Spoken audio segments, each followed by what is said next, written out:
عورت تھی طواف کر رہی تھی اور طواف کے دوران کہتی تھی اللہ میں اس حال میں بھی آپ سے راضی، اے اللہ میں اس حال میں بھی آپ سے راضی۔ تو ایک آدمی نے یہ سنا تو بڑا حیران ہوا، اس نے اس سے پوچھا کہ تو کیوں کہتی ہے کہ میں اس حال میں بھی آپ سے راضی، میں اس حال میں بھی آپ سے راضی؟ اس نے کہا کہ میں طواف ختم کر لوں گی نا تو میں تمہیں اپنا واقعہ سناؤں گی۔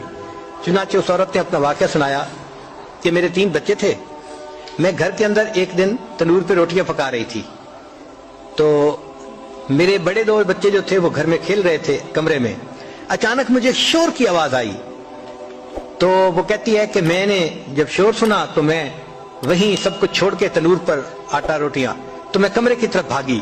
جب کمرے گئی تو میں نے ایک عجیب تماشا دیکھا کہ اس سے 1-2 دن پہلے میرے خاوند نے گھر میں بکری کو ذبح کیا تھا، اور جس چھری سے بکری کو ذبح کیا تھا وہ اس نے کمرے میں رکھی تھی۔ تو میرے دونوں بچے کھیلتے کھیلتے ان میں سے ایک نے دوسرے کو کہا کہ تمہیں پتہ ہے کہ ابو نے بکری کو کیسے ذبح کیا تھا؟ تو دوسرا کہتے ہیں مجھے تو نہیں پتا۔ وہ کہتے ہیں اچھا آؤ میں تمہیں بتاتا ہوں کہ کیسے ابو نے ذبح کیا تھا۔ تو میرا درمیان والا بیٹا جو تھا وہ زمین پر لیٹ گیا اور بڑے لڑکے نے اس چھری کو اٹھا لیا۔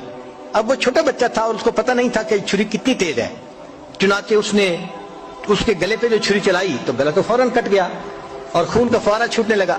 اب جب خون نکلا تو شور ہوا اور میں بھاگی ہوئی آئی تو میں نے دیکھا کہ میرا بچہ خون میں لت پت پڑا تھا اور اس کی جان نکل چکی تھی۔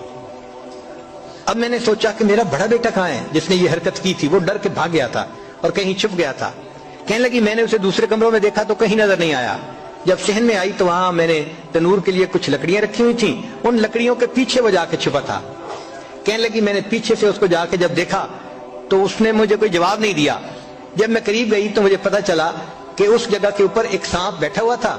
یہ بچہ چھپنے کے لیے جب لکڑیوں کے پیچھے گیا سانپ نے اس کو ڈسا اور یہ بھی وہاں مرا پڑا تھا۔ کہتے میں اس کی لاش اٹھا کے لائی، ایک بچے کو ایک چارپائی پہ لٹایا اور دوسرے بچے کو دوسرے چارپائی پہ لٹایا۔ پھر اس کے بعد میں نے فیل کیا کہ میرا تیسرا چھوٹا بیٹا جو کرالنگ کرتا تھا، رینگتا تھا، وہ کہاں ہے؟ وہ مجھے نظر نہیں آ رہا تھا۔ کہنے لگی میں اٹھ کے جب جو ہے تنور کی طرف آئی تو میں نے دیکھا کہ اس نے کرال کیا اور وہ تنور کے اندر گر چکا تھا۔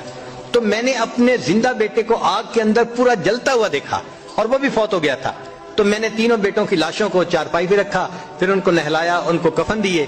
جب تینوں کے جنازے ایک دن میں گھر سے نکلے تو میں عمرے کے ارادے سے آ گئی۔ اب میں طواف کر رہی ہوں اور اپنے اللہ کو کہہ رہی ہوں اے اللہ میں اس حال میں بھی آپ سے راضی ہوں۔